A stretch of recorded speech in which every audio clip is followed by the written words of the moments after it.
Hello and welcome to the all-new, all-different #1 Comics Podcast, episode number 40. Bob, we're 40 years old today. I can't believe it. I know. We're 40. Wow. One more episode and it reaches my age. We match your age then? Wow. Yes. We hit mine. We're almost at yours. Let's keep this thing going. Yes. Episode number 40, that's right. But first, the all-new, all-different #1 Comics Podcast is a weekly comic book podcast where in each and every episode we take a look at a brand new first issue comic book, newly released, break down the story and art, and tell you if we think that you should move on to issue number 2 or not. We also talk a little bit of comic book and related news, and we talk about what new books are at shops this and next week. But this week, we'll be taking a deep dive into the all-new #1 from Image Comics. A Haunted Girl, written by Ethan and Naomi Sacks, with art by Marco Lorenzana.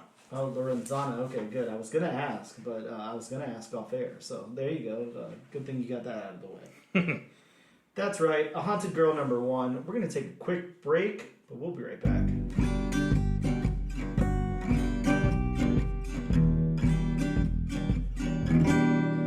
And we are back with episode number 40 of the all-new, all-different #1 Comics Podcast. Bob, You have 38 more times to say it. Well, yeah, you're right. I've only said it twice, but this is episode 40, so... I mean, you can say it 38 times in a row. It's fine with me. Yeah, no problem. I'll get us there. Don't worry. We're in the news portion of the show, and Bob, as you know, there's not really much news floating around. Yeah, it's going to be kind of thin. It's New York Comic Con weekend, so that's happening. It is. So, I don't know. There's not really much coming out of that just yet. I don't know. There's a whole lot of incentive covers that have been coming out the past few days. I mean, some of them are gorgeous. Some of them are kind of like, why? I will say this. I did pick up early on, Charles Soule sent out like a newsletter saying that he was doing a one-shot revisiting 8 Billion Genies, like a expansion of that world, right? And then something with the Shrouded College also, or whatever that book is called. One-shots for both of those. So he was selling those on his website along with what he had at New York Comic Con, said 1,000 copies altogether. So I did pick up a few copies of that, of the 8 Billion Genies one-shot. So. Right. That looked kind of cool. Other than that, it was whatever. But as far as news goes, I don't know. Key Collector thinks that we should be interested that Melissa McBride will join Norman Reedus in season 2 of The Walking Dead. Daryl Dixon, The Book of Carol. To me, that's just some odd, out of left field casting. Yeah, maybe that's why it's on here, because it's just odd casting. So. It is Melissa McBride in, the Walking Dead universe. I mean, I don't want to say do people still pay attention to the Walking Dead universe, but do people still pay attention to the Walking Dead universe? Yeah, you got me. I have no clue. I haven't, excuse me. I haven't messed with The Walking Dead in quite a while. Yeah, I've watched here and there, like, what was it? The spin-off Fear the Walking Dead. Oh, did you? Okay, I didn't. Yeah, I watched a couple of episodes of that, and I mean, it wasn't bad. Yeah, it wasn't bad. But I mean, just the fact, and me and buddy of mine were talking about this the other day for this new series. What is it? The Book of Carol. Yes. With Daryl Dixon. Mm-hmm. How did he get to London? Great question. You can swim, I guess, right? Sure. Well, me and my buddy were talking about that, and at first, we did say something about swimming, and then I brought up another mode which I hadn't even thought about in forever until. I thought, wait a minute, is that still a thing? The channel. Oh. The underground yeah. tunnel you can take from the States to England. Wow. I totally forgot about that, but, I mean, he brought up a good point. Would you really want to walk through the channel when a zombie apocalypse is going on? I mean, It'd be nice. It'd be nice and dark, considering that thing is miles long. And I mean, miles is an understatement. Bob, I will tell you this: I wouldn't walk through that now. So that's not my kind of thing. But. Yeah, and could you imagine how many zombies are packed in one? Oh yeah, it's got to be just full of them. Absolutely. Interesting question there. Either way, in other news, of course, we heard that Keith Giffen passed away, co-creator of Lobo and Rocket Raccoon. Sadly, has passed. Also, part of New York City Comic Con news, DC announced that they will be reviving Elseworlds. Yeah, I saw that, and I saw some of the Elseworlds, and it's like, okay. I mean, you got Batman the Barbarian. So I'm guessing that's gonna be basically a what if Batman were Conan. Yep. Yeah, that's what it sounds like. You have that sequel to Gotham by Gaslight. Yeah. I don't know. To me, that's not much of an Elseworlds. I know. Do we need to revisit that for any reason? Couldn't come up with another concept. Actually, I just read a book. I read the Batman City of Madness. I don't know if you've read that. Yeah, I've heard of it. Okay, yeah. Any good? Yeah. It just came out. But that was. I mean, I don't know why you couldn't call that an Elseworlds book. It was essentially. There's a whole Gotham underneath Gotham that's mirrored. Kind of. Okay. So the Batman is this weird Cthulhu creature, and there's all But it exists. It exists in that universe just underneath Gotham. Yeah, exactly. Huh. So I don't know why something like that couldn't be part of Elseworlds. It's a Black Label book. Mm. So I don't know. I'm not sure. I don't know what their intent is here, but why something like that couldn't just cross over is kind of beyond me. In other news, the Dynamite has secured rights to a whole bunch of WB properties. Yes. You want to go through some of this? I sure will. Yeah, they've acquired rights and are supposed to release books starting next year. I believe it is. Throughout 2024, they've secured rights to the Flintstones, Johnny Quest, Powerpuff Girls, Space Ghost, Wizard of Oz, and the only one I'm really interested in, Thundercats. Yeah, this is interesting, and Dynamite's pretty good at doing stuff with licensed properties. The only thing that I'm unsure of is they seem like they kind of come out strong and then just fizzle away or something. I don't know, maybe that's just me, I'm not reading Darkwing Duck or whatever, but it seems they come out hitting strong. There's 4,000 variant covers for the first, second, third issues and all that, and then just no one cares anymore. Okay, what do you think the odds are of eventually getting basically Flintstones in the modern age, a la that Flintstones Jetsons crossover we got many years back? That'd be cool. I don't know. I mean, I think Dynamite, they seem to kind of follow I don't know how to explain it. It doesn't seem like they reinvent the wheel on me. Right. Stuff like the Gargoyles book, the Darkwing Duck book, it's just there. They like to revisit stuff. Yeah, it doesn't seem like they're expanding or not expanding, reimagining it or anything. Yeah, because I gotta say a couple of these just seemed a little bit random to me. Were people really clamoring for Johnny Quest books? Yeah. Or were people really clamoring for more Flintstones adventures? I mean, I know that Flintstones book a couple of years back at DC, where DC was doing some of the Hanna-Barbera stuff. They did Flintstones. I think they did Jetsons also. The Flintstones book was pretty good, but they did a lot of that stuff. So I think that they did the Scooby Apocalypse, if you remember that.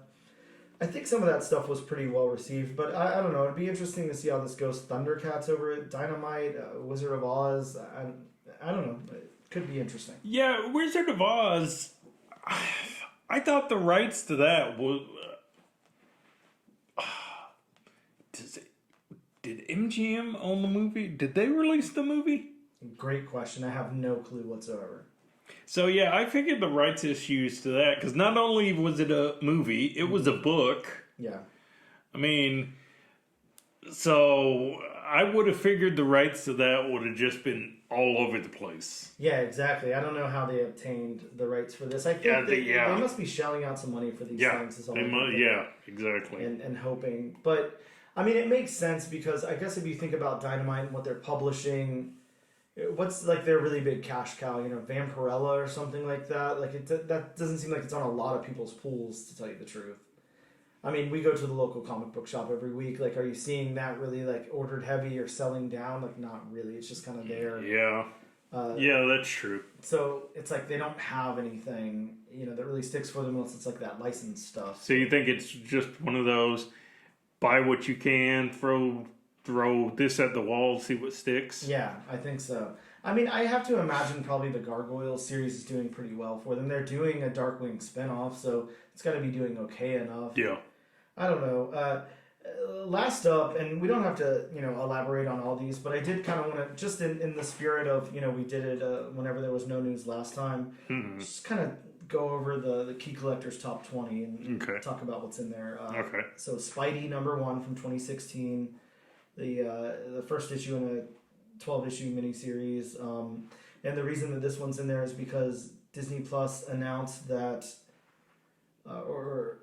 Marvel announces that Spider-Man Freshman Year animated series will be on Disney Plus, and that is the collected trade title. So is that supposed to be like a Batman Year 1? I really don't know. I don't remember anything about this book. I don't know if I read it. No clue.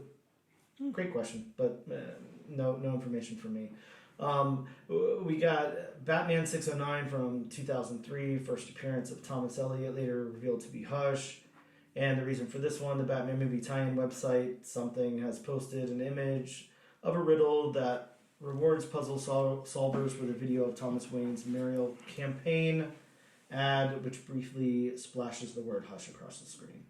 I've seen that. I've definitely seen that, and I'm kind of thinking to myself, okay, first of all, everybody knows our opinion, mine, Dan's opinion on the Batman. Yeah. We definitely know Dan's opinion on the Batman. Yeah, if I could yawn again, I will. Which he did yawn again. Yeah. But, I'm thinking to myself, how is Hush going to be much different from the Riddler? I wonder how you separate a lot of these people. I'm not too sure. So from Dark Horse in 2020, we have Cyberpunk 2077, Trauma Team 1. This one is a live-action project of an original story set in the universe of Cyberpunk 2077 is in development. I don't know anything about Cyberpunk. I don't know if you do. The only thing I know about Cyberpunk is Keanu Reeves was basically Cyberpunk. Again, that's... Yeah. And I'm wondering myself, is he going to be in the live-action one? Who knows? Great question. Only time will tell.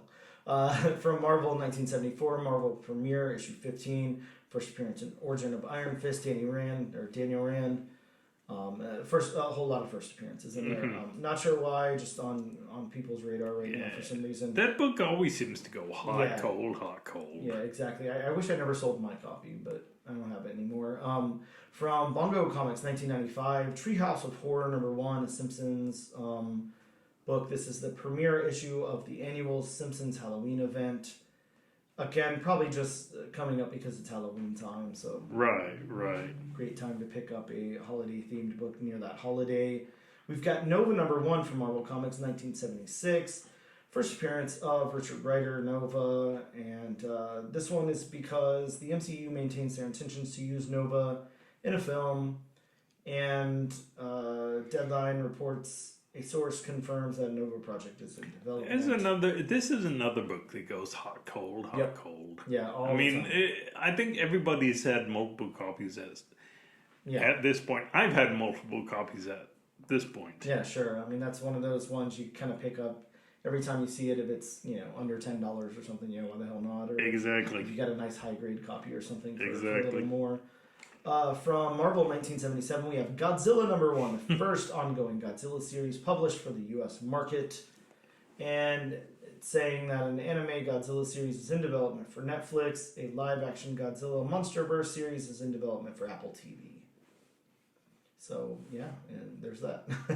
From Marvel 2001, Bloodstone issue #1, the first appearance of Elsa Bloodstone, daughter and successor of the famous monster hunter Ulysses Bloodstone, and the first appearance of Nosferatu in the Marvel Universe. Yeah, I assume there's big plans with something happening with Bloodstone at some point. Yeah, I do too. They didn't release that Halloween special for nothing. Yeah, exactly. So, yeah, something will happen there, I would imagine. From DC Comics, 1990, we have Lobo #1, the first solo Lobo series, and the origin of Lobo. Of course, Lobo in the zeitgeist, because Bob. Because it's all but confirmed. Until it's confirmed, I can't, take this with a big grain of salt. But the reported casting is Jason Momoa switching from Aquaman to Lobo. Yep. Which I think he would do a better job. Not to say he's done a bad job as Aquaman by any means. But I think he would do a better job as Lobo. And there's actually some, quirks for him as Aquaman that would lend itself well to Lobo. Yeah, I agree. I think he'd be a good Lobo, and he definitely has that look.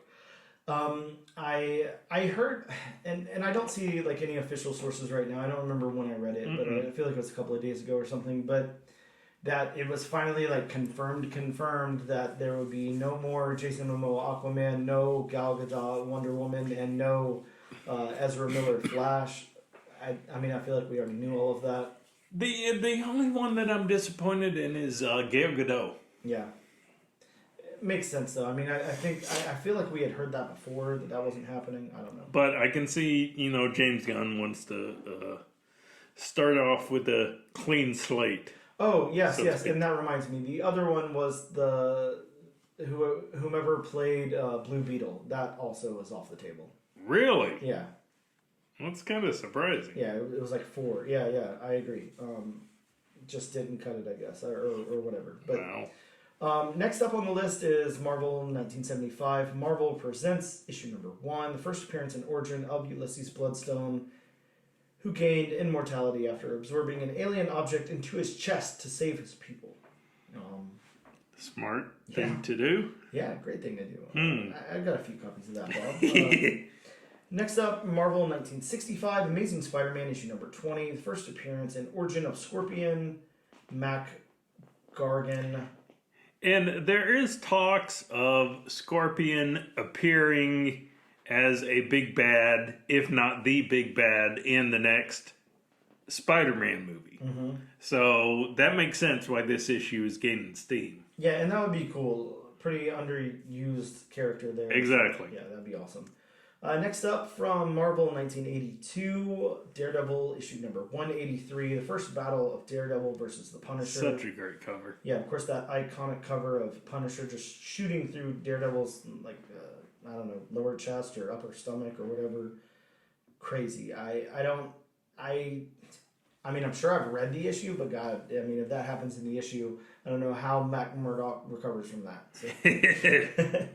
Looks intense. Next up, from Marvel Comics 1980, Uncanny X-Men 129. Of course, Part 1 of the Dark Phoenix saga, the first appearance of Kitty Pryde, the first appearance of Emma Frost, the White Queen, and the first cameo appearance of the Hellfire Club and Shadows. A great, great book to have. See, and I think everybody forgets that this book was the first appearance of Kitty Pryde also. Yep. Mm-hmm. I think everybody focuses on the fact that it was the first appearance of Emma Frost. Yeah, exactly.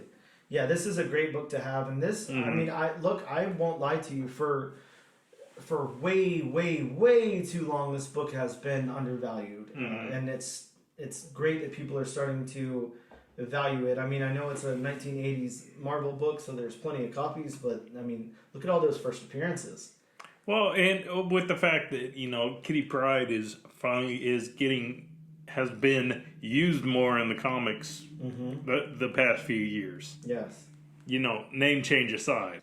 Next up from Marvel Comics, that's right, again, Marvel Comics, from 2019. This is a facsimile reprint of Incredible Hulk 181. Bob, let me ask you this. How many copies of this facsimile reprint do you have? Actually, I have none. None. Okay, I remember when this was coming out, when FOC was going off for this, I asked our local comic book shop to order me 25, so I have a nice little stack of them. Yeah, these and the ASM 129. There's a couple of other reprints I always go heavy on because, look, they're always going to be in demand. I mean, who doesn't want that? Well, plus, just in case you can't afford the original, which, let's face it, with Incredible Hulk 181, that's a lot of people who can't afford the original. I was going to say just in case. Yeah, I've never even touched a copy. Next up from Marvel Comics 1993 is Amazing Spider-Man 375 with the gold hollow foil cover. The first appearance of Anne Whiting, I don't know how to say that name, Eddie Brock's ex-wife who later becomes She-Venom, and the first appearance of Carl Brock, Eddie's father. Really, really great cover on that one. Yeah, of course. One of the key starting off points for hollow foil. Yes, absolutely. Next up from Marvel Comics in 1988, we have Daredevil 254, the first appearance and origin of Typhoid Mary. I gotta say, I love this cover. Yeah, this is such an underrated cover. It's a very cool cover. This one says that the casting of Margarita LaVia, I'm not sure how to say that, and Daredevil as a potential love interest of Matt Murdock will likely generate speculation that she will portray Typhoid Mary, which isn't to say that this is the case, but that it will only drive speculation on the character. Wow, that's such an opinion. So basically, she may be Typhoid Mary. Who knows? She may not be, you know what. It is a 50-50 shot. Right, sure. Next up from Marvel Comics 1966, Fantastic Four, issue number 55.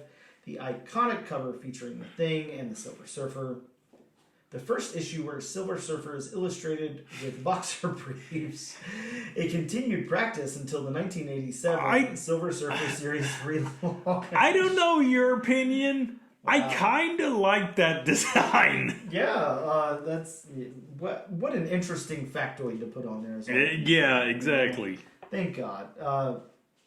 Very cool. And then our next couple of books, just some incentives from this past week. Right. We have a Poison Ivy 15, 1 in 25. Very nice cover. We have Batman and Robin, issue number 2, 1 in 25, again with a great cover. We got that American Psycho 1 in 10. This is the business card variant cover. And I actually did see this before it released, and I asked our local comic book shop to grab me a copy, so I've got one. But yeah, I don't know why that's very popular this week, but it is. That's all the news we got for you. We are going to take a quick break, and we'll be right back. Pick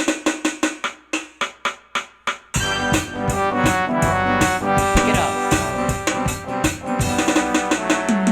And we are back with episode number 40 of the all-new, all-different #1 Comics podcast. Bob, let's talk about some comics that came out this very week in local comic book shops as well as digitally.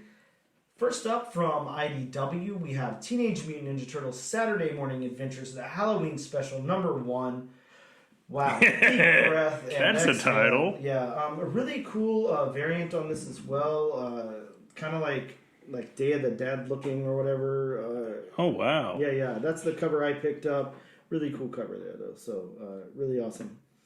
I wish I knew who the cover artist on that one was. I would tell you, but I have no clue. So, next up from Dark Horse, we have Space Usagi, Yokai Hunter #1. This has a first appearance of the daughter of Usagi in it. All right. Next up from Sumerian, we have American Psycho. Yay, one of the books we just talked about. This is a 4-issue series that serves as a sequel and introduces an all-new social media-obsessed psychopath. So, probably like half the people that we all know. I was gonna say even even being a sequel, if you've seen the movie, you know what's going to happen. Yeah, exactly. Yes, there will be blood. Yeah, exactly. Yeah. Next up from Dynamite Comics, that's right, Dynamite entering the mix. Army of Darkness, Forever, #1, a series that immediately follows the events of Army of Darkness. Ash chainsaws his way through the Techno Army of Darkness in 2093 and defends the Sacred Isles of the S-Mart in 1993. How exactly is Ash still kicking in 2093? That's a great question that, I mean, I guess we could probably answer if we pick this up. Maybe he's immortal now, or I don't know. Maybe once you have a chainsaw arm, just nothing can kill you. I'm not too sure. Very true. From Image Comics, we got Destiny Gate #1. This book tells, at the height of the Great Depression, a man down on his luck heads home to his desperate family, but after his train ride veers off the rails, he enters a macabre and darkly fantastical journey into his own fragile soul. Dun dun dun. Yeah, moment of silence for yes. that. Also from Image, we have Midlife or How to Hero at 50. Wow, Bob, that's sadly closer than I want to think that it is for either one of us. So who knows? Maybe we'll get our superpowers whenever we turn 50. I can only hope. A man living in the shadow of his firefighter hero father who tragically died learns late in life that he is fireproof. Oh. Pretty cool concept. I actually kind of like that one. Really kind of excited about it. And actually, somebody that we both know from our local comic book shop, saw that I was picking it up, and he said, "Hey, I really, really, hope that you read this thing, and I'd love to hear your thoughts on it." So I'm excited to check this one out and see what's in there, especially knowing, coming from him, and you know who I'm talking about. Yeah. Always great recommendations coming from him. So. Exactly. Really cool. Next up from American Mythology is Night of the Living Dead, Kin #1 in 1968, Purgatory Hill, West Virginia. Something is bringing the dead back to life. Something new, evil, and unspeakably terrifying. Okay, first of all, it's West Virginia, so the odds of something bad happening in West Virginia are kind of high, being a rural, more rural state. Yeah. Secondly, what was the name of that city you just... Purgatory Hill. That's not on my bucket list of places to visit anytime soon. So I think there is a city somewhere called Hell. So you're telling me, Michigan. Yeah, so you wouldn't live in Hell, Michigan? I mean, depending on who you ask, you may live in hell already. Yeah, well, yes, that's very, very true. I just wonder, how maybe the housing market in hell is like, maybe you can afford like a nice house or whatever there. Fun fact, the first time I ever heard about Hell, Michigan, there was a tag team in professional wrestling, an outfit called TNA. Okay. Yes. And they had a tag team touted from Hell, Michigan. That's the first time I figured out. Oh my God, there's Hell, Michigan. Yeah. Wow. Intense. Next up from Image Comics, we got Knights #1. An orphaned boy moves in with his secret mercenary cousin and befriends the greatest vampire who ever lived. Very interesting concept. I mean, there's a lot to unpack there. Man, it is. But I mean, I guess you can't just have like a vampire. You got to up the stakes. There's lots of vampire books, right? So it's basically, what if your cousin was Blade? Yeah. And your best friend was Nosferatu? That sounds like a horrible mix of things. I'd be very scared of that. Next up from Dark Horse Comics, we have Operation Sunshine #1. A group of young, alienated vampires plot to steal a magical object to turn themselves back into human, but uncover a top-secret plot run by elder elite militant vampires. I knew vampires didn't go out of style, but man. Yeah, they're happening right now, right? Exactly. I mean, look, it's spooky month. So. Are vampires your new zombies? Because zombies got really popular. I don't know, Bob. Are you a vampire? Mm. I mean, can you tell somebody... Here's the real question. If you are a vampire, can you tell somebody you're a vampire? You just have to, like, kind of keep it on the low, I guess, right? Well, here's... I know you can't see me doing this. Here's the test. The window test. You're opening the window for the sunlight. Well, I looked. No, not a vampire. I don't know. I mean, I think there's something called daywalkers that exist. I was going to say, I could be a daywalker. Yeah, sure. I could be a daywalker. Next up from IDW Comics, we got Sonic the Hedgehog Halloween Special, a one-shot Halloween special. From DC Comics, we got Batman and Robin issue number 2. Bob, we've talked about this a lot at this point, and I know you're really, really excited. Again, for those of you that can't see, Bob did the window test for the vampire. Bob actually has a really big tattoo of this character that he just went on. Now, this is the first full appearance of Shush, a female villain reminiscent of Hush. Just reminiscent, Bob. Not on the nose or anything. Reminiscent. Why not just call her She-Hush? She-Hush. I like that. I mean, you got She-Hulk. Yeah, you got She-Venom. She-Hush. She-Hush. We got from DC Comics Batman City of Madness number 1. Of course, the book that we were discussing earlier. First appearance of Batman Below. And Green Lantern issue number 4. First appearance of Korg, a self-proclaimed son of Sinestro. We also have Wesley Dodds, The Sandman number 1. And from Marvel Comics, Cap Wolf and the Howling Commandos number 1, a 4-issue limited series inspired by Captain America 405. We also got Spider-Man India issue number 5 with the debut of a new Spider-Man India suit, as well as Star Wars, The Mandalorian Season 2 issue number 5. First appearance of Morgan Elspeth, a Night Sister. Yes. Okay, wow, I got that. She was an important character in the Ahsoka series. Oh, okay. A series I still haven't seen, sorry. We got Superior Spider-Man Returns, issue number 1. I think this was just a one-shot. First appearance of Supernova, a villain with the power of a living star. Man, that's an intense power. How many supernovas are there going to be in Marvel Comics? Not. We've also got Venom issue number 26. First full appearance of Black Widow as Widow bonded to her Simbo. Wow. Simbo. Bob. Yeah. Anyways, you know what's happening there. Those are because words are hard, folks. Yeah. Wow. I don't know what I said. I'll leave it at that. But those are the books that came out this week. We're gonna take a quick break.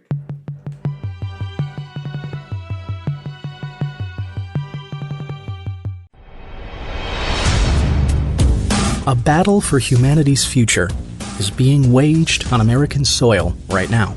The cannabis plant has been used by humans for thousands of years, and yet it is still severely criminalized in much of the world. But the world is changing. Yay! In the U.S., 37 states have legalized cannabis for medical purposes, and 18 have done so for recreational use by adults. In Illinois, legalized cannabis has spurred an explosion of new businesses and products, all bringing in a massive stream of newly created revenue that other states are eager to match. Yet federally, cannabis faces much of the same resistance of the 1900s.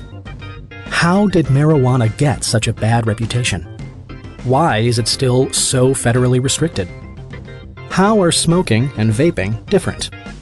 How many edibles are too many? Which companies are coming out with the best new products? And who benefits from keeping Mary Jane in the dark?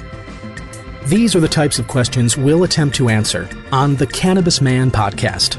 A thorough look at all things cannabis, from its history to its explosion in states that have legalized it. So look out for the Cannabis Man podcast, coming soon wherever you get your podcasts.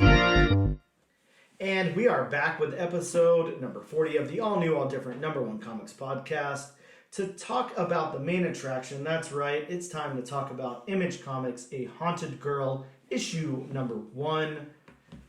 I'm going to go ahead and read the synopsis from Image's site. It reads, Cleo, an adopted 16-year-old Japanese-American whose depression drove her to near suicide, is trying unsuccessfully to reintegrate back into her old life. But her struggles are just the beginning as she encounters an increasingly terrifying succession of ghosts. Is she losing her grip on reality, or is the explanation much worse? That is the synopsis there from Image. I don't really think I could have said it better. This is becoming too common for me, but I didn't even write a synopsis for this one. It's very straightforward. I didn't really feel any need to tell you the truth, and like I said, that really explains it. We're going to get into the book, but first let's talk about the creative team. Of course, we have Ethan Sacks writing, and let's point out here, Ethan Sacks is writing this with his daughter, Naomi Sacks, and the reason that they're writing this together is they have some experience with the subject matter. Of course, not all of the supernatural and saving the world type of stuff, but the... that we know of. Yeah, the depression, the being hospitalized, all of that. Naomi has dealt with some of that, and of course, meaning that Ethan has had to deal with some of that as well. Right. So this is a very personal story to them. But Ethan Sacks, of course, has written for Star Wars Bounty Hunters, so friend of Bob there. Definitely done a lot of work on that. Quite a few issues, like 40 issues of that book. Wrote on Old Man Quill, as well as Old Man Hawkeye. Did a lot more Star Wars stuff. Star Wars, the Halcyon. How do I say that? Okay, so I said it right at first. Okay, Legacy, as well as Star Wars Galaxy's Edge. Did Midnight Suns for Marvel Comics, of course. I got a poster of it right there, Bob. Great book. Worked on Kiss versus Zombies over at Dynamite. Journey into Star Wars, The Rise of Skywalker, Allegiance, and just a whole bunch more, one-shots and all of that. But definitely somebody that we are pretty familiar with. I know you're familiar with because all the Star Wars there, Bob. Naomi Sacks, this is her first thing, of course, working with her father on this book, but this is her first foray into comics, and I wonder if she will continue that. I wonder if she'll continue to write after this. Hopefully so. We'll obviously get into what we think about, the scripting and writing and everything, but yeah, hopefully she continues. Now, the illustrator of this book, Marco Lorenzana, yeah, well, I tried. Typically, like an Aspen artist. Somebody who's worked with Aspen quite a bit, Opus a little bit, worked on Overtaken, worked on Eternal Descent, the all-new Soulfire, the all-new Fathom, just, a few things here and there. So he's just more of a freelance indie artist. Pretty much. I mean, he did work on the Ultimates for Marvel, as well as one issue of Incredible Hulk. So, I mean, done a few things here and there. Obviously, some Soulfire stuff too, of course, over at Aspen. But really, kind of like looks like first work in Image. First time working with Ethan there. So, really, really cool. Bob, let's talk about this book. It's narratively pretty straightforward. We kind of start off with 15 years ago in Japan. We see a small child who's outside playing and is given some sort of sphere from someone. Don't know exactly what's going on, but it looks to be a little bit sinister. After that, we flash over to New York, now in an asylum, or I guess, a hospital for lack of a better term. Yeah, basically an asylum. They even say it later on, so it's basically an insane asylum. Yes. And here we meet Cleo, and she is in this asylum, and she's being haunted by all of these figures, and she's alerting the medical staff, and, as time goes on, she's here dealing with that. We also see a scene where maybe like a body is being autopsied or something. something's happening, or I guess not autopsy. Sorry, my apologies. Someone has died here. In the Right. hospital. This is the part where it's kind of like this is the only if. Is it an insane asylum or is it a hospital? I'm guessing it's kind of an amalgamation of Yeah, both. it's a hospital with a ward for people who need something. Right, and actually the person who just passed away is the first spirit that Cleo actually sees. Yeah. And we see Cleo. Her dad's there, bringing her a happy birthday cake, and then from there, Cleo is seeing the psychologist, and the psychologist is trying to prepare her to integrate back into normal life, going back to school and everything. Cleo is a high school student here, so she's going to Westchester Tech High School. And then we see another character being dropped off at the school as well. And from here, we have Cleo walking through the school. Some familiar faces to Cleo, some friends really excited to see her, some people not so excited to see her. Cleo goes through, having friends wanting to go talk to her, but not knowing exactly what to say or what to do. And then Cleo runs to the bathroom where she finds some others talking about her, and then she wants to go home and calls her dad. Cleo then does go home, and from there she, tries to sleep through the night and just is awoken by a giant spider demon creature. And this, of course, sends Cleo into a panic, and she goes into the bathroom to try to, wash her face, splash some water on her face, come back to reality, and her dad is very worried about her. But then here's where it takes this really weird twist for me. We flash over to Japan, and we see this person, and Cleo's dad calls them, and the person on the other end of the line says it has begun, and we know that it started, and Cleo started seeing things. So what exactly that entails, who planted this in Cleo or whatever, and who, I don't know. From there, the last couple of panels we have Cleo kind of staring off of, into the water off of a cliff, and then another spirit comes to her, and she tries to outrun it, and then Cleo sees one of those spears, but this one's a little tiny one, and she's enamored by it.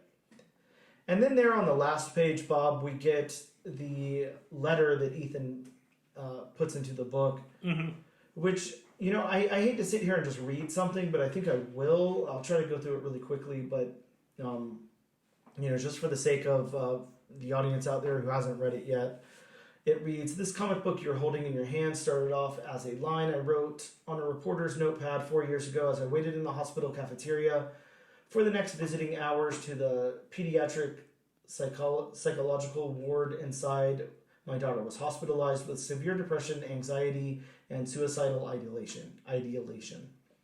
I wrote in barely legible handwriting, a girl who doesn't know if she wants to live is the only one who can save all life on earth. As a father, I felt powerless and racked with guilt that I had missed so many warning signs, but as a comic book writer, I felt maybe a story could inspire her and others going through similar struggles. Originally, it was going to be about an alien invasion. Then somewhere along the line, the plot shifted into supernatural apocalypse. That, however, wasn't the biggest change. 4 years later, through therapy, perseverance, and growth, my daughter is in a place where she could write it with me. She made it much more personal, much more authentic, and better. Joined by our creative partner, the incomparable artist Marco Verenzana. Thank you. We finally are lucky enough to bring the message out to the world. The battle is worth waging. That you can persevere through the lows and there will be better days ahead. That you matter. Our goal is to entertain all of you and inspire at least some of you who see their own journey mirrored in Cleo's struggles. They started out as a gift for my daughter. Now it belongs to you.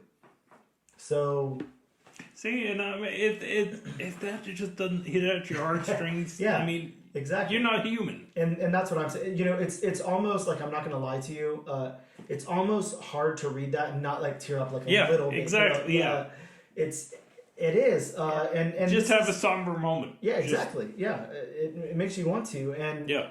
And like you said, you know, before we started the record here, you liked this book, but then whenever you got to that final page, you were like, okay, I liked it even more. like this book. Yeah, this is really cool. Yeah, anything that's based off of personal experience makes it that much better in my book. And especially, you know, you take something like that because, Bob, I can only imagine. Just imagine, you know, you have a daughter and she's, you know, going through stuff, because unfortunately this is something that a lot of people struggle with. A lot of people deal with depression. A lot of people, you know, sometimes deal with suicidal thoughts and all that. You know, they don't know where to turn. That might be the only answer that comes to them or whatever. And then as that person's father or parent or whatever, you know, you're going through that with them, you know, so it has to be such a huge, impactful moment. You know how huge it is just to be able to, just to have the courage to share something like that publicly. Exactly. And then on top of that, you know, for some people it's cathartic to get that message out there, to talk about it, whatever. And it's hard. It's hard to talk about. It's very hard. You know, what you're going through and all of that. I mean, no matter how many times people tell you it'll make you feel better, get it off your chest, you can get through it, blah, blah, blah. Like, it's very hard to break through and do that for a lot of people. And for some people, it's impossible, you know. So to say that Ethan was able to do this, and then he was able to get his daughter in to do it, you know, and they did it as a team and told this story and are spinning it, you know, in this direction and everything, just really, really cool. I'm really impressed by this, and I think that is really, really cool that they're able to tell this really personal story, and you know, get it out to the world. So really, really cool. Let's talk about it then, Bob. Let's talk about these story beats, and get into all of that. How do you feel this thing flowed from A to B? I think, I had no problem understanding anything. Yes, I have the same. You know, I sat there and read it, you know, instead of going through a synopsis like I normally do. But yeah, it starts out with the child in Japan, and then moves over to Cleo and the hospital there, and then moves into Cleo trying to integrate back into, you know, her normal life, and then, you know, kind of shows what she's been going through. So yeah, very, very straightforward narrative. It straight line flow. Yeah, straight line, flowed very well. Nothing confusing in there, nothing that didn't make any sense, no oddball things. How about the narrative of this story? You know, we have this overarching narrative of what's going on. We have the voices of her father and Cleo there. And then we have that voice at the end, too. Of course, we have some secondary characters and everything, but those are the ones I really want to showcase. What did you feel about the narrative of this book? See, I enjoyed knowing what I know, the narrative, you know, is definitely, you know, bumped up a lot higher for me. But combining the, depression, the suicidal thoughts, all that, with, you know, the supernatural, giving it, you know, a reason why the depression may happen, you know, I think was a great idea. Yeah, exactly. And it also makes me wonder, too, I'm not going to lie, because I thought this a couple of times. I was like, I'm not sure of the spin on this. I don't know exactly what story they're trying to tell. So is it that this has been implanted in her and this is why she has the depression and suicidal ideation and all of that? Right. Or is it that, you know, she's predisposed to that, she has that anyways, but she has been selected to be the girl to, like, save the world or whatever? Well, see, it's definitely got something to do with that, when she was a little girl in Japan early on, it definitely has something to do with that orange. I'm going to call it a marble just because that looks like because she's even playing with one before she finds the other one. So I'm going to call it, she was playing with marbles. Yep. Mm-hmm. That's why it looks like it does. And when she first picks it up, you see that spirit behind her basically putting its hands on her, which basically is a symbol for, okay, I'm here. I've attached myself to you. Mm-hmm, mm-hmm. Yeah, and yeah, I agree with you. Really kind of cool narrative here. So how about the dialogue then? We've got these characters. We have, everybody's got their distinct voice. I will say I think that the dialogue works very well. I do think at some points, this will probably be my only critique of the story, but I do think at sometimes it's a little stiff and it doesn't want to give away much. I don't know if that's on purpose. It could be. I kind of found myself wanting the characters to loosen up a little bit here and there, and show a little bit more personality through their dialogue. Well, yeah, but then again, look what kind of narrative they're telling. Yes, and that was the other part of it I was going to say, now could I loosen up and be more personable in this situation? Absolutely not. So, you got the dad who's trying to do that. Yes. So because anybody going through that, you want to boost their morale. Yes, you want to absolutely. kind of loosen them up. Yeah, 100%. And I definitely think it works. I think that's my only critique. But again, I don't have the experience, that Naomi or Ethan has with this. So I don't even feel comfortable saying, something is done right or wrong or whatever. But I do thoroughly enjoy the dialogue in the narrative here. So then how about this world? The world building here. We don't have a lot of locations or anything. This is really, Japan for a second. The Japan, school, the hospital, the operating room, the asylum. So, the world building, it definitely does a good job of doing it. Oh, yeah. They nailed every one of these locations. Mm-hmm. It feels like... Excuse me, I just keep yawning today. It all feels very fleshed out. It feels like, we've been there. They did a really good job with the world building here. Now let's go into the art by Marco Lorenzana. Yes. Wow. How did you feel Marco captured these characters, the character design and everything here? I like the character design. Each one had their own individual look. Yeah, I liked it too. I think that I'm not gonna lie. I think Marco still has a little ways to go on characters. I think I appreciate everything a little bit more than the characters themselves, but it has that real Aspen look to it. If you've ever read an Aspen comic, I feel like I can tell that Marco worked for Aspen in the past. There's nothing wrong with this art. It's done really well. It's just, I think that I'm used to my house styles, and this doesn't quite fit that.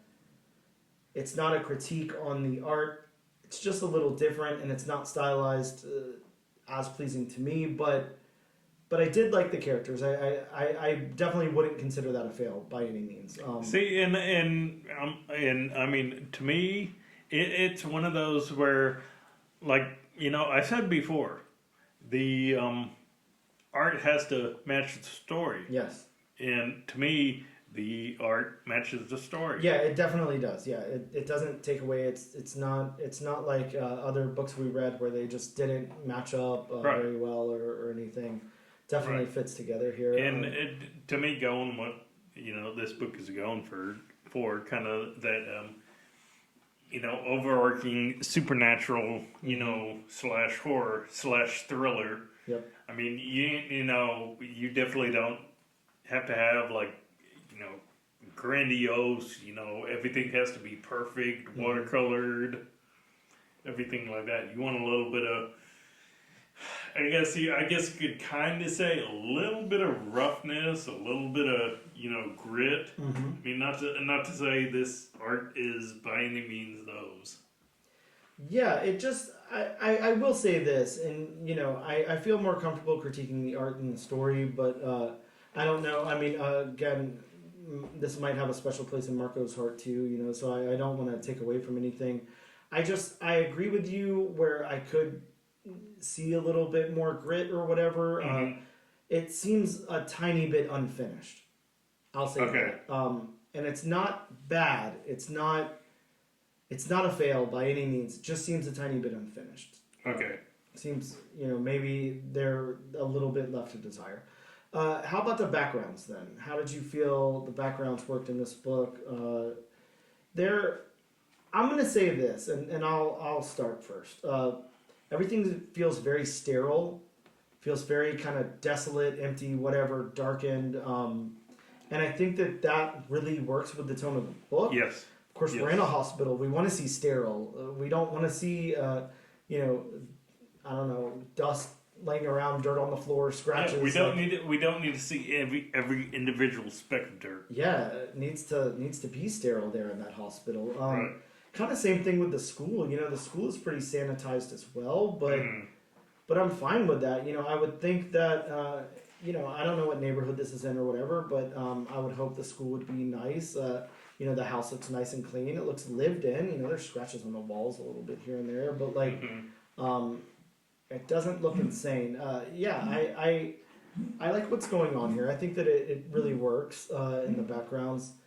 The locations, and there we go. We get an appearance of the dog coughing. But the locations, we kind of talked about the locations. We have Japan, we have the hospital, we have the operating room, we have the school, we have their home, we have back over to Japan. I think all the locations work fine. I think that they can, kind of work together with the backgrounds and... I think that they look fine here. I don't have any critique of them whatsoever. I don't know if you have anything you want to add with that. No, they work for me. Yeah, I agree. So then the last thing being the colors, and the colorist on this book is Andreas Massa. I'm gonna say Massa. Okay.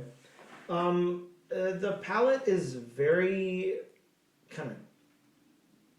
I can't think of the word. It's like muddy. It's like a kind of a muddy, darkened palette. Again, very sanitized in areas. But I think that absolutely works with the book. It does. Yeah, I don't want to see bright colors here. I don't want to see a sunshiny day. See, and that's the thing in comics. I mean, like we've said before, you can have the greatest team ever assembled. You can have the biggest names ever. Yep. That doesn't mean the comic is going to work. No, absolutely You have not. to have a team working together. Yeah, you got to have everybody, locked into place, the right people at the right place. Right, and to me, these are the right people. Yeah, I agree. This is a great creative team here. Everybody works together.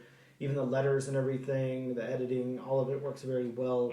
I would like to point out, which I didn't notice until right now, but I thought that I recognized that signature on the cover there. Bob, this is a Joe Quesada cover.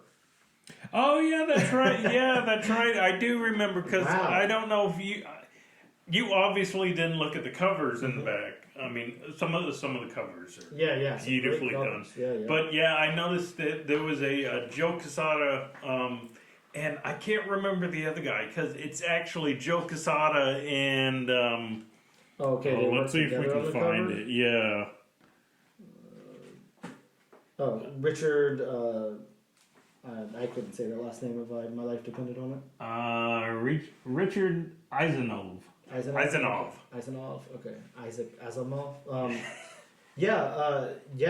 Cool. I really like the cover on this one. This is a very cool cover. And there's some great covers in this cover gallery. Some really. I gotta say, this cover in the black and white. Oh yeah. That's really cool. Yeah, really fits the tone. But yeah, some great covers here. Really like a lot of those covers. And then, when we get the little preview here of the next issue, really outstanding art on that as well. That brings us down to, of course, our most important question. Bob, you got any interest on moving on to issue number 2 of this book? Okay, first off, and I'm going to keep harping on this. When I got done reading this, when I got done reading it, it's like, okay, I'm getting issue 2, 3, and 4. Yeah. But once I read that letter, yeah, it's like, oh, I'm definitely moving on. Yeah, I'm with you. This is actually really, really good. I I don't know what I was expecting. I think on this one, I didn't even read a synopsis. Oh, and by the way, Bob, let me point out, we're now at the hour-long mark, and I meant to do this right up top, and I completely forgot. So thanks to everybody hanging around and still listening. But this is our very first book that we let the audience choose. So you guys chose this book. Bob and I did not. Well, no. Actually, no. It's the second. Oh, yes. We did have a listener. Where Monsters Lie. Technically, That's correct. Yes, I forgot about that. But it's the first in this and what we did, where we gave a couple of books, and we let people vote on them. Yeah, so sure. it is, from that respect, it is the first time we've done that.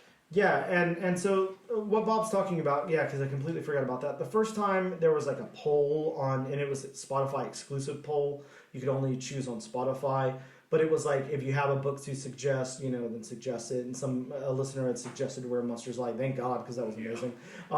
But this time we went like a very different route. Yeah, we did like a poll with 4 books on it. There was Knights, there was this book, there was Capwolf, and I forget the other one, but there was another book. And we posted all of those up, and we put it in 3 different places. We put it on YouTube. Yes, that's right. You can have a community on YouTube and do polls. We put it on Instagram, and we put it on TikTok. And overwhelmingly, this was the number one choice. We had actually had a surprising amount of responses. I wasn't expecting as much as we got. And, a lot of people voted, and this was the number one vote. So thank you guys so much for that. It's amazing. Please. It was an incredible book. Yeah, very cool. There's something about having the audience choose, and it's not something we plan to do every time. We had discussed maybe doing it once a month or every 4 episodes or whatever, trying it out, seeing how it goes. But part of one of the more enjoyable things about doing this is kind of like picking that next book, getting excited, whatever. Mm-hmm. Not that we necessarily pick it either, but we pick a few and put them on a wheel and spin it, and then it's kind of fun to see where it lands. But yes, I really like the audience participation. I love that. I'm really happy you guys came for that and executed there. So yeah, we will continue to do that as long as you guys are interested. Every 4 or 5 episodes or something. But yeah, this book was chosen by you guys, overwhelmingly. This was a book that people wanted to hear about. So, you got our honest opinions on it. We both love the book. I don't know if I answered, but I will 115,000% be picking up issue number 2. That's a big number. Yeah, this is only a 4-part mini. So yeah, I'm sticking with the whole thing. There's not really anything that could turn me away from it. Very, very good personal story here from Ethan and Naomi. Mm-hmm. And yeah, all I have to say is, look, if for some odd reason either of you is listening, Naomi or Ethan, especially Naomi. Please, we'd love to have you on. Well, not only that, yeah, we'd absolutely love to have you on, but, I'm sure everyone's going to be telling you this. Please, for the love of God, stick with comic books. Go tell your personal story. Go out there and create. You've got a great mentor, for one, built in, your dad. But yeah, please continue to create. Absolutely. I'd love to read more stuff from you. Have that very unique perspective here. But yeah, that's a win-win from me and Bob. Definitely be picking up issue number 2, 3, and 4. We're going to take a quick break, and we will be right back.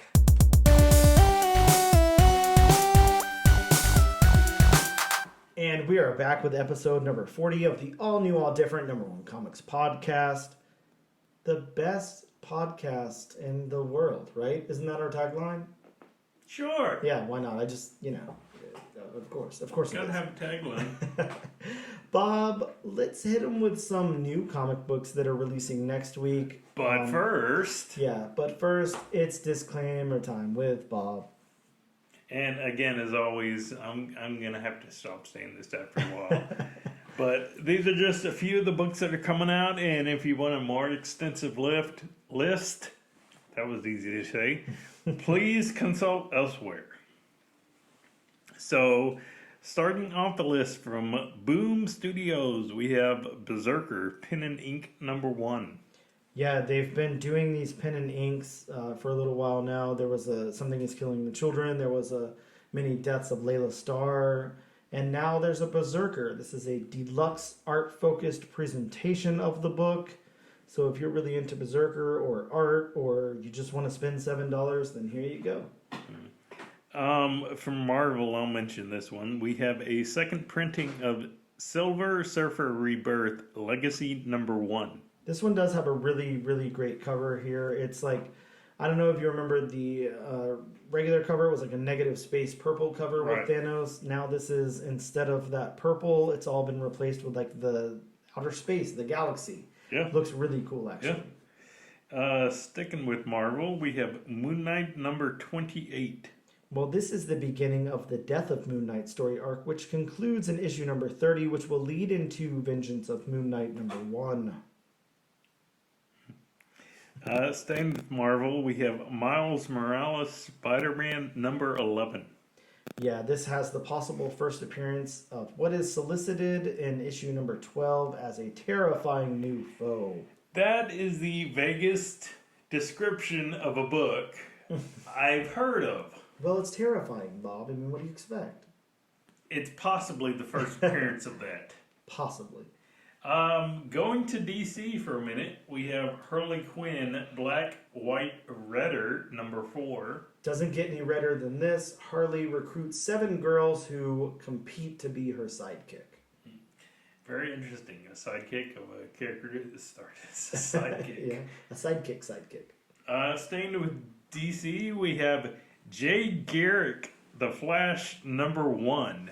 Yeah, what do we think about these? These have been like the golden age hero revivals that have been taking place over at DC. I haven't picked up a single one. I haven't either. I mean, a cool concept, I guess, if you're really deep into DC lore, but we're obviously not, so. Staying with DC, we have one of the most interesting ideas ever. Mm-hmm. And yes, we've read a lot of comics, and I am saying right now it is one of the most interesting ideas. You have Justice League versus Godzilla versus Kong #1. Yeah, this is a crossover of the Justice League versus Legendary's Monsterverse. Superman can take them all down. Yeah. Speaking of Superman, we have Superman #850. Bob, we're back with the legacy numbering. This is what, issue number 9 or 10 or something? Yeah, something like that. Volume, but yeah. Here, actually, I think it says on the cover right there, this is issue number 7, actually. This is the oversized anniversary issue, legacy numbering 850, and the reintroduction of Lex Luthor's mother. Bob, we couldn't even get a first appearance in here. We have a reintroduction. Come on. Boy, she's got to be old at this You would point, think. considering how long Lex Luthor has been around. And finally, at the tail end of the list, we have a one-shot from Marvel, Crypt of Shadows #1. Yeah, and trust me, this would be on the list for next week if it was not a one-shot. This is the first appearance of the Bricklayer, a villain who faces off against Scarlet Witch. And this looks fabulous. Of course, the Crypt of Shadows stuff always really good. But if you click on the cover and just kind of look at it, what's going on in the background there, we've got the werewolf, we got Man-Thing, we got a mummy out back against this haunted mansion. And then on the foreground, we've got Daredevil, Hulk, I can't think of his name. Deadpool and Scarlet Witch. So Man, is he gonna fight the Scarlet Witch by throwing bricks or laying a brick? Maybe he'll just build something around her. Very interesting. Entomb her somehow. Huh? Yeah. Always works out when you try to capture Scarlet Witch. Absolutely does. Yeah. What bad could happen? So that brings us to our lovely wheel here at wheelofnames.com. We've got 3 issues on the wheel. It's between the new #1, Beneath the Trees Where Nobody Sees. Thank you, Dr. Seuss. Absolutely, anytime. We've got Spine-Tingling Spider-Man, and of course we have Bob's pick of the week, Justice League versus Godzilla versus Kong. So let's see where this thing lands. Of course, I was just telling you off air, Bob, it did give me a 4th place in the wheel for some reason that's blank. So if it lands on that, I'll have to spin again. Yes. But let's see what it lands on here. And it looks like we are covering Blank. Spine Tingling Spider-Man issue number 1. Because they're running out of adjectives at this point. Yeah, they are. So that's what we'll be covering next week. I have to say, look, there wasn't a bad choice in the bunch. No, there really wasn't. Yeah, so excited for that. Or at least hopefully there wasn't. Yeah. Fingers crossed. Yeah, exactly. I don't know. I mean, that blank one could have been okay. We just come on and say, hey, welcome to episode number 41. All right. And yeah, take the week off. Easiest episode ever. Yeah, exactly. Well, that brings us to the end of the show. Thank you guys so much for tuning in. And of course, check us out on social media when you get the time. Like I said, we'll be putting up polls. We can put up some behind the scene pictures. Look, I've got I have maybe 1/10 of my werewolf costume on right now. He is basically werewolf by night in the middle of the chain. Yeah, I'm transforming before your eyes, Bob. But, yes. He even took his ears off. I mean, I did werewolf can take his ears off? Well, I only did it for the headphones, but definitely. But yeah, make sure you check us out on social media. We are at Instagram. You can check out our handle there. It's ANAD_1. That's the number 1. So number, the word number, and then the numeral 1. Comics Podcast. Again, that's ANAD_1 Comics Podcast. You can check us out on X at ANADNO Comic Pod. Of course, we'd rather you check us out on Instagram because we don't want to give Elon Musk any money, but whatever you He doesn't need any. You can check us out on TikTok at ANAD_1, that's 1 spelt out, Comics Pod. Or you can check us out on YouTube under the Comic Book Channel. This and every single week, we would love to give you a copy of the book that we covered, but you're going to have to do your due diligence and get on one of those social medias of your choice and make a post using the hashtag AllNewAllDifferentNation. Then we will enter you in to be a part of our giveaway where we will mail you a copy of this book free of charge. No postage paid for you. And that wraps it up. Thank you guys so much for tuning in. We greatly appreciate it. And we will see you next time.